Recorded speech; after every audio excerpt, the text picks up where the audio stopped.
One more time, Commander Ragerdane whispered, his voice carrying no emotion, no weight, just a statement of fact. Say that again. The council chamber, a grand circular coliseum carved from veined obsidian and streaked with artificial starlight, pulsed with amusement. Laughter rippled through the rows of alien delegates like a wave breaking against a shore, their mirthless chuckles bouncing off polished marble pillars. Some were tapping on their consoles, uninterested. Others whispered to their aides, barely disguising their smirks. Council leader Tavex Mar, draped in ceremonial robes, woven with the insignia of a 1,000-year-old legacy, leaned forward on his high seat. His four iridescent pupils gleamed with something between condescension and mockery. The slits in his reptilian skin flared as he exhaled. "You humans," Tavex drawled, his tone thick with amusement. "Always so dramatic, so eager to see shadows where there are none. And now you expect us to believe that some tribal warlords at the fringes of civilized space could mount an invasion of galactic scale." The air carried a strange sharpness, laced with the subtle electric charge of the chamber's artificial gravity field. It pressed against skin, against breath, as if the atmosphere itself waited for something. Dane's fingers curled into the cold steel edge of the table before him, not out of anger, not out of frustration, but because he had expected this, prepared for it. Behind him, Admiral Gideon Strathmore shifted his stance, his imposing figure unreadable beneath the rigid lines of his deep space uniform. A single blink, no words. To Dane's right, Intelligence Director Valen Holt merely exhaled through his nose, adjusting the cuff of his sleeve. A flicker of movement, nothing more. Dane turned his gaze back to the council leaders, allowing the silence to settle like dust before speaking. "The Drakari Dominion is mobilizing," he said, his voice smooth as cut glass. "Not raiding, not skirmishing, mobilizing. We intercepted encrypted warpath algorithms. We've identified fleet displacements, manufacturing spikes, supply chain diversions. They aren't thinking about war. It's already begun." A scoff came from the left. Ambassador Dren Volus, whose long segmented fingers drummed idly against the table. "All of this," he gestured vaguely. "Your intelligence, your intercepted messages. Does it include a single direct attack on a core world?" Dane didn't blink. "Not yet, but that's the point of strategy, isn't it? To act before your enemies do."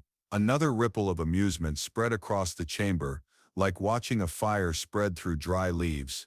Some shook their heads, others openly laughed. Tavex lifted a hand, and the noise settled into a quieter hum of disdain. "You humans," he said again, sighing as if addressing a petulant child, "always so eager to believe yourselves indispensable. You were fortunate to be granted a seat among us, yet here you are, lecturing those who built this council long before your species left its own gravity well." He leaned forward, his pupils narrowing to slits. "You lack the experience to comprehend how this galaxy works. Your paranoia does not dictate our actions." Dane felt a flicker of something in his chest, not anger, not indignation, just finality, the last brittle thread of obligation snapping in his mind. He nodded once. "I understand." Tavex smirked, mistaking the words for an admission of submission. Dane reached into his console, tapped a sequence known only to those within Earth's highest command, echelon. The chamber lights flickered for a fraction of a second, not an error, a confirmation. From the corner of his eye he saw Holt relax ever so slightly. Strathmore turned his head just a degree. The override was in place. He stepped back from the table. "For 20 years," he said, his voice even, "we sat at this table, we built, we contributed, we adapted, we warned." The air felt heavier now, the charged silence stretching tight. "We were ignored. We were mocked. Every recommendation, every strategy, every caution, dismissed." He exhaled slowly. "So we're done talking." Something shifted. The amusement in the chamber thinned, calcifying into something less certain. Dane lifted a hand to his earpiece. "Initiate protocol Epsilon." Council consoles flickered. Data streams froze mid-transfer. Holographic archives collapsed into static. 1,000 voices rose in confusion. Tavex Mar bolted upright. "What?" The chamber doors sealed with a thunderous boom. The alien delegates reached for their communication devices. dead signals. The information network that had interwoven itself through the galaxy like a neural web shattered. Holt glanced at his wrist display. Global extraction in 5. Dane stood unmoving, watching, waiting. A cold wind of realization swept through the room. Tavex's voice cut through the chaos. "What have you done?" Dane met his gaze. "We left the table." Behind him, a brilliant flash of white light erupted in synchronized bursts as human diplomats and operatives were pulled from the chamber, disintegrating into thin air as they phased into the extraction grid. One by one, they vanished. Holt, Strathmore, Dane was the last. His final words echoed as the transport lock engaged. "You've made your choice. Now live with it." And then he was gone. The chamber remained frozen in shocked silence. Only the flickering remnants of data feeds, casting fractured shadows across alien faces. Then the true horror set in. Galactic infrastructure linked to human technology, communications, power grids, logistics networks, fractured. Council warships attempting to override their systems received only one response: access denied. Spy satellites attempting to breach human borders blinked into static. Probes sent to investigate the Sol system collapsed into radio silence. Humanity wasn't just gone, they had erased their presence with surgical efficiency. Tavex stood rigid, staring at the dead console before him. His own reflection stared back in the polished surface. A leader who had just lost control of an empire he had once ruled with impunity. Ambassador Vollas's voice came, thin and uncertain. "They'll be back. They need us." No one answered. Because for the first time in recorded history, the galaxy felt small, and that, more than anything, was terrifying. The chamber remained frozen in the aftermath of humanity's departure, a vacuum of sound so absolute that it felt as though the air itself had been siphoned from the room. The absence of voices, of flickering displays, of the constant undercurrent of technological whirring left behind a stillness that seeped into bones. The once pulsing nerve center of the Galactic Council now resembled a tomb. Council leader Tevex Mars stared at the silent consoles, their darkened surfaces reflecting the stunned expressions of the delegates around him. The humans had not simply walked away, they had severed themselves from the galaxy, like a limb cut clean from a body. No blood, no struggle, just absence. Ambassador Dren Vollas was the first to move, fingers skimming over his now useless datapad as if expecting the screen to flicker back to life through sheer force of will. "Check the emergency networks," he rasped, throat tight. Surely they couldn't have. A technician, one of the many faceless aides who normally blended into the council's background, touched the command console with hesitant fingers. A single error message blinked back: access restricted. Tevex Mars straightened, his pupils contracting into slits. "Reroute through independent relays. Engage the emergency communication protocols." Leader Mar the technician swallowed, eyes darting over the useless controls. Those relays were all designed by humans. The silence twisted into something heavier, a suffocating weight pressing against the lungs, against the mind. Tevex's voice sharpened. "We control our own infrastructure. The framework may be ours," Vollas interjected, his usual smooth confidence fraying at the edges. "But the systems, the programming." Realization struck like a blade. The truth laid itself bare in the dead, unresponsive interfaces surrounding them. The Galactic Council had grown dependent, not just on human resources but on human intellect.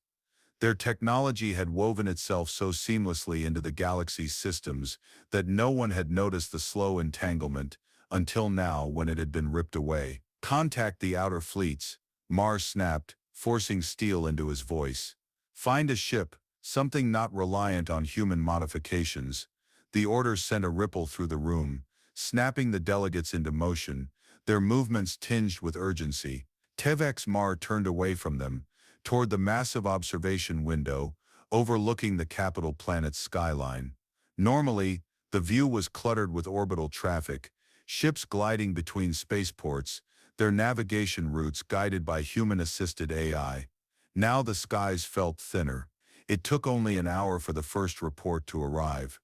Leader Mar and aide hurried into the chamber, clutching a trembling data tablet.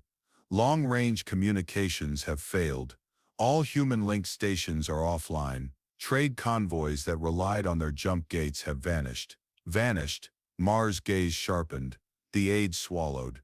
No ships, no signals. It's as if they never existed. A murmur of disbelief rippled through the chamber. Send reconnaissance vessels, Mar ordered. We need to know what's beyond that border. But that too failed. The first probe dispatched toward the former human territories entered the void and was never seen again. No transmission, no data packet, just silence. The second attempt was manned. Admiral Varos himself stood before the council, his uniform crisp despite the unease lining his features. We sent a fleet of 5 cruisers into the Sol region. His voice remained measured, but something in his jaw clenched. They did not return. The council erupted in a cacophony of disbelief. Mears lifted a hand, silencing the noise. No distress beacons, nothing, Varos admitted. We lost them the moment they crossed the threshold. Council chambers designed to house thousands had never felt so small. Ambassador Wallace cleared his throat. They can't just be gone. They can, Varos said grimly. And they are. A shudder of uncertainty rippled through the assembled leaders. Then came the trade collapse. Reports filtered in, slow at first, then in an avalanche. Manufacturing shortages, infrastructure failures. The council's greatest economic hubs stuttered and groaned under the weight of missing components. Systems designed to run on human-developed technology beginning to crack. Energy sectors suffered first. Fusion stabilizers malfunctioned. Resource allocation systems miscalculated. Every major industry felt the absence of human ingenuity. Then the colonies faltered. Outposts on the fringes of council-controlled space, once supported by human engineering, lost power. Terraforming stations failed mid-cycle, leaving atmospheres unstable. Food production dwindled. Medical advancements slowed. Wars broke out not between empires but within them. Planets that had relied on human logistical support found themselves fighting over dwindling supplies. A galaxy so used to human innovation was forced to reckon with its absence. It took 3 months for the first plea to be drafted. Council leader T-Vex Mars sat at the head of the chamber, staring at the document projected onto the emergency console. The words sat heavy on the air. To the leadership of the United Systems of Earth, we, the members of the Galactic Council, extend an invitation for renewed discussions regarding your position within our governance. We acknowledge past misjudgments and request a re-establishment of mutual cooperation for the benefit of all sentient species. Mars' fingers hovered over the authorization sigil. He pressed it. The transmission launched. It never received a response. The silence from human space deepened. The council waited. Days turned to weeks. Then the first true catastrophe struck. A border colony, an agricultural hub sustaining thousands of council worlds, ceased transmission. The initial assumption was system failure. Then the distress call arrived. A grainy message, barely decipherable through static. Not human. Something else. The Drakari Dominion had come, and the Galactic Council, bereft of its strongest ally, crippled by its own negligence, had no one left to call for help. The signal cut out. The council chamber sat frozen, every delegate's gaze locked onto the blank projection where the final garbled transmission had flickered out. The weight of those last fragmented words clung to the air like the final breath before an execution. Council leader T-Vex Mar exhaled slowly, the exoskeletal plates along his spine flexing under the strain of realization. No one spoke. The chamber's usual bickering and grandstanding had evaporated, leaving only the kind of silence that came before the inevitable. Admiral Varos moved first, straightening from where he'd been reviewing the raw telemetry on his console. That wasn't a system malfunction. That was an attack. His voice carried the clipped edge of a blade drawn too late. Ambassador Dren Volus, who had spent years dismissing human paranoia, suddenly looked far older. How sure are you? Varos's expression was carved from stone. Sure enough, the council chamber's walls pulsed with incoming reports, their holographic interfaces flickering as data streamed in too quickly to process. More outposts were going dark. Not one, not two, dozens. Entire colonies swallowed into silence. Their final transmissions scrambled into unintelligible bursts of static. T-Vex curled his fingers against the cold metal of the table. He could hear his own pulse drumming beneath his skin. Send a scout fleet, he ordered. We need confirmation. Varos hesitated, then nodded. tapping a command into his interface. The order was relayed, and within minutes a reconnaissance wing departed toward the afflicted sector. Hours passed in excruciating stillness. Then the first images arrived. The chamber's primary display flared to life, casting its glow across the gathered delegates. Grainy, static-laced visuals filled the air. Twisted structures, collapsed domes, scorched earth that still bled with heat signatures. Bodies, thousands. Their forms stretched in the open, their cities gutted, their skies burned. The council chamber became a mausoleum. Varos clenched his jaw. They weren't just attacked, they were erased. The footage rolled on, each frame worse than the last. A fleet of council warships, stationed in the outer colonies, lay broken in orbit, twisted metal, shattered hulls. There was no clear sign of how they had been destroyed, no visible impact craters or residual energy discharges from known weapons, just silence. Volus swallowed against the dryness in his throat. We need to send reinforcements. Now we don't know what we're fighting. Varos countered, his voice low. Tvrex flicked his gaze to the fragmented wreckage hovering above the colony ruins. We know enough. He was wrong. The reinforcements, 3 capital ships and an escort fleet, arrived at the outer colonies on the 4th rotation. They didn't last an hour. By the time the council received their last transmission, it was little more than static threaded with garbled distress calls. The Drekari Dominion had come, and they were moving fast. The first planetary invasion landed on the agricultural world of Corin, a lush system that had once provided food for 1,000 colonies. Within 6 hours, its entire planetary defense grid collapsed. By the time the council mobilized another response, all they found was blackened soil and communication towers stripped to their skeletal remains. Refugee vessels tried to flee, but something hunted them. The emergency beacons flickered for minutes, sometimes seconds before vanishing completely. No wreckage, no escape pods, just missing ships. Ambassador Volus slammed his palm against the data interface in frustration. We need to rally the fleet, call every system under council protection, and prepare for war. War. The word tasted foreign. The Galactic Council had spent centuries in comfortable political maneuvering, minor skirmishes kept in check by treaties and trade agreements. Their fleets had not seen a true battle in generations, and now the Drekari were dismantling them before they even knew what they were fighting. Admiral Varos pushed forward, his command staff gathering around the central war table as updated intelligence filtered in. The Drekari's assault patterns weren't random. They were systematic. They were planned. They're hitting us where we're weakest, Varos murmured, eyes scanning the attack routes. Supply hubs, transport networks, communication relays. They're crippling us before they ever reach the core worlds. How do we counter them? Tvrex demanded. Varos didn't answer immediately, because the truth sat between them, suffocating in its simplicity. They didn't have a countermeasure. They had ignored every warning, and now they were scrambling against an enemy that had already won the first phase of the war. The chamber erupted into chaos, panicked voices overlapping, fear bleeding into every conversation. There was no clear strategy, no decisive leadership. The council had ruled by bureaucracy, by policy. They had no experience in desperation. We need a fallback plan. Where are the rest of our fleets? They're already being cut down. Then we have to negotiate. Send an envoy, something, anything. Tvrex silenced them with a single look. Negotiate with an empire that has burned its way through our borders. His voice was cold.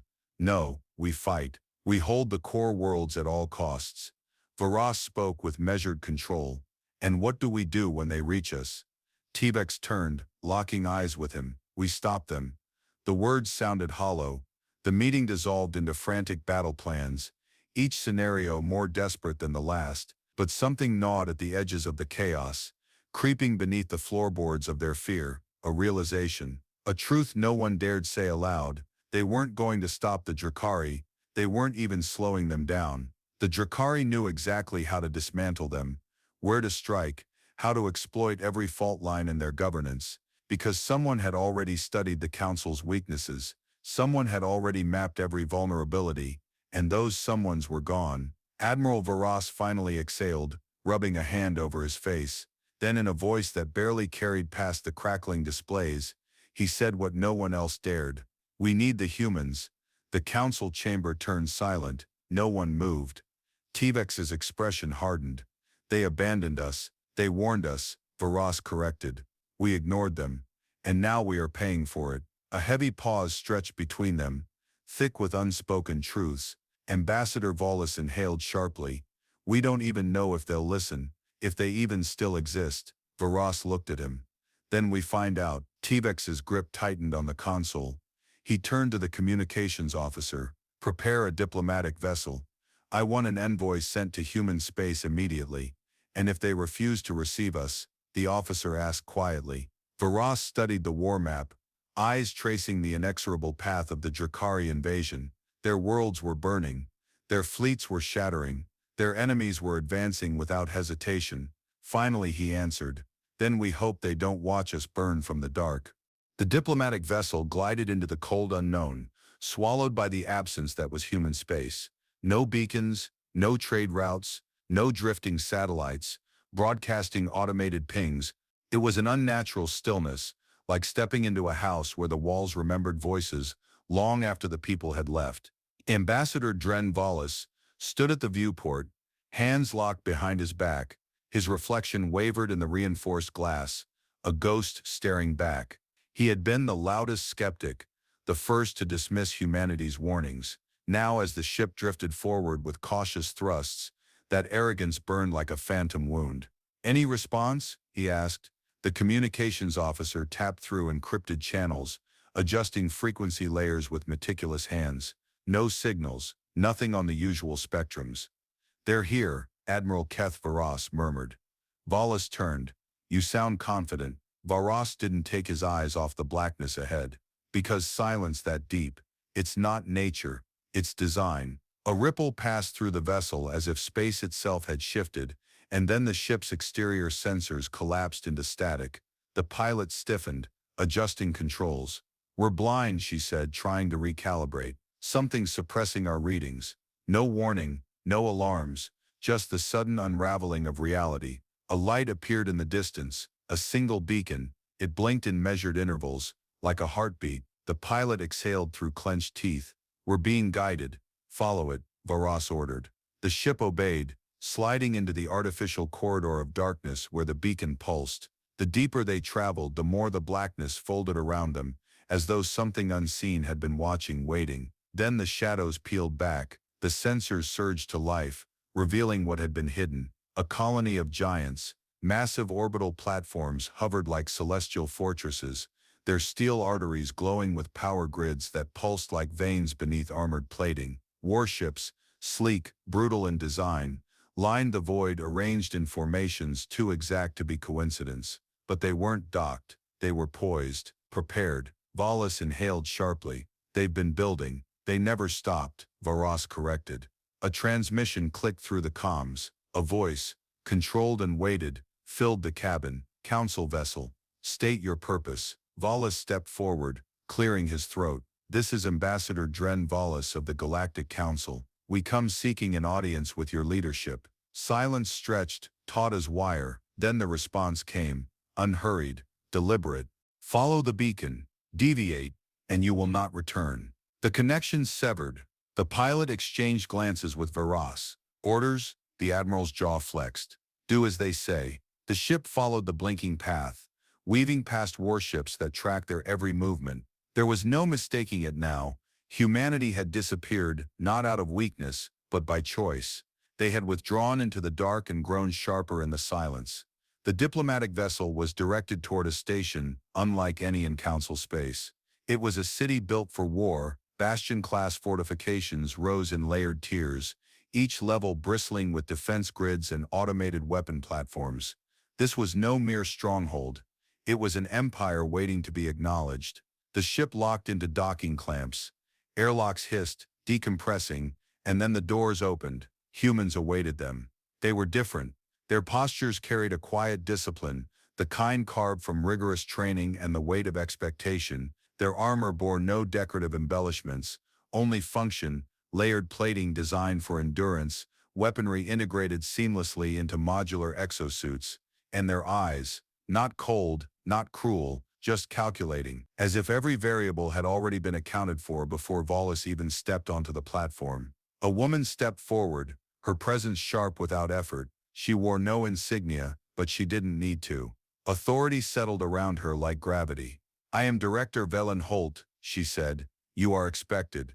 Expected, not welcomed. Wallace swallowed his unease and inclined his head. "We come in the interest of mutual survival." Holt's expression remained unreadable. "Follow me." The corridors they walked through were unlike council chambers, utilitarian, every inch designed for function, no unnecessary embellishments, every door sealed with biometric encryptions, every corridor lined with reinforced barriers, a war machine, humming beneath the polished surface. They entered a command chamber where holographic projections bloomed across the central platform. Red blips marked council systems under siege. Drakari invasion routes cut through space like open wounds, and woven through it all, hidden in the edges of the map, human fleet movements, not reactive, preemptive. They already knew, seated at the head of the war table was a man who did not rise. He didn't need to. His presence filled the space, not with dominance, but with a certainty that came from knowing he no longer had anything to prove. Commander Rhaegar Dane regarded them with an expression that betrayed nothing. "I assume you're not here for a social visit." Wallace forced composure. "The Drakari are dismantling our forces. We've suffered catastrophic losses. They are unlike any threat we've faced before." Dane leaned back, folding his arms. "We told you they were coming." Varas took a slow step forward. "And we were wrong to ignore it." Dane's gaze flickered, measuring. "You were." A charged silence passed between them. Wallace exhaled. "We're here because we need your help." Dane studied the war map, fingers tapping once against the table's edge. "And now you understand. But understanding is not the same as atonement." Varas's voice was steel. "If we fall, they will come for you next." Dane's lips curled, just slightly. "We've prepared for that." Holt tapped a command into her wrist module, and the projection changed. Human fleet mobilization patterns expanded. Weapons systems activated. They weren't just waiting, they were already moving. Wallace's breath stalled.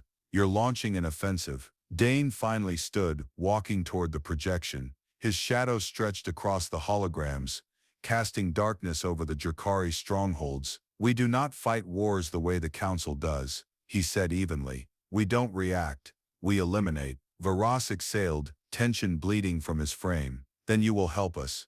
Dane turned. "No," he said simply. "We're not helping you." The air thinned. Wallace blinked, but Dane's gaze locked onto his, and the weight of it was unshakable. "We're doing what should have been done years ago," he said. The display shifted again, detailing the first wave of human-initiated assaults, not defensive maneuvers, not rescue operations, systematic destruction. "We're not fighting this war," Dane continued. "We're ending it." The council envoys stood in stunned silence, and for the first time since the war began, the Drakari did not seem unstoppable. They seemed like prey. The silence that had haunted the council and their shattered worlds now clung to the edges of the command room.